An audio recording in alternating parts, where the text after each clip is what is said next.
Okay, so let's get right into it. The word fascism, it gets thrown around constantly, right? A lot of times it's just used as a political insult. But what does it actually mean? In this explainer, we're going to unpack the ideology itself. We're going to move past the label to really understand its core ideas based directly on our source material. And the source material doesn't pull any punches here. It states right up front, fascism is a hated word.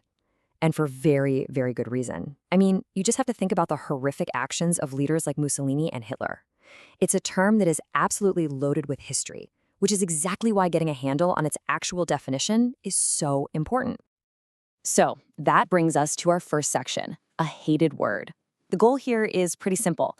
Let's get past its use as just an insult and really dig into what it stands for as a political ideology. So here it is, the crucial point. At its very heart, fascism is all about this idea of an organic national community. What on earth does that mean? Well, it means the nation, the state, the group, that is everything. The individual, as the source puts it, is basically nothing. Your own personal identity, your hopes, your dreams, all of it has to be completely absorbed into the collective. And this concept of the all-powerful group, it's not just an idea. It's baked right into the name itself. Our next section, Strength Through Unity, is going to look at where this really potent symbol came from. The word itself, fascismo, was coined by Mussolini, and it comes from the Latin word fasces.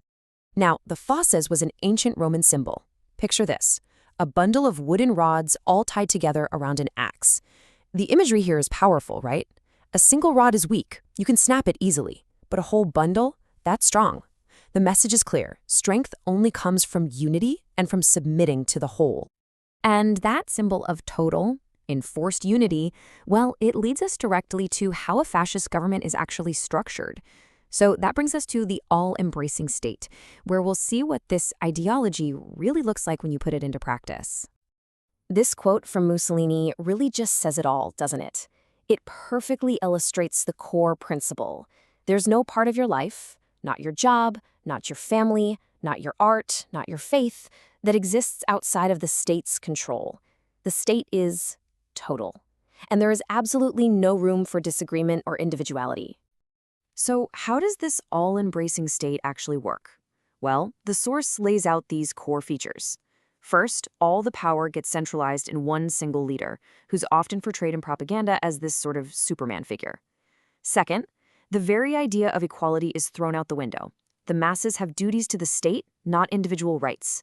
This means things like state-run youth groups and completely controlled media, all designed to make sure everyone is loyal. Third, democracy is despised. Mussolini famously called parliaments talking shops. And finally, it pushes for an aggressive imperialist foreign policy and a belief in total national self-sufficiency.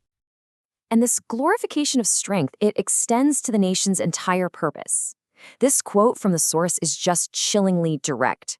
War and struggle, they aren't seen as some tragic thing you have to do. They're seen as essential, noble activities that actually forge the character of the nation and its people. Okay, but what about the economy? Well, fascism proposes something it calls the corporate state. It's pitched as a kind of third way, an alternative to both free market capitalism and international socialism. But in practice, what it means is the state controls the entire economy. It directs both private companies and labor unions to do whatever serves the nation's goals. Now, it's really vital to make a distinction that our source highlights. While they are related, Italian fascism and German Nazism had one absolutely fundamental difference. Nazism took all the core features of fascism, the total state, the Superman leader, the hatred of democracy, and it added its own toxic defining ingredient, an ideology of racial supremacy. Okay, so we've laid out the what, but this leaves a massive, gaping question. Why? Why would anyone, any group of people, be drawn to an ideology like this? Our next section, The Appeal of Control, dives into some of the theories behind its rise. The philosopher Hannah Arendt had one theory. She argued that modernity itself, our modern way of life, can create the perfect conditions for totalitarianism. She believed that modern life breaks down our traditional communities, leaving people feeling isolated, alone, and anxious. And during times of crisis, people become incredibly attracted to strong leaders who promise to restore that sense of belonging and security. Then you have another thinker, Ortega Gasset, who pointed to a totally different cause, something he called excessive democracy, or mobocracy.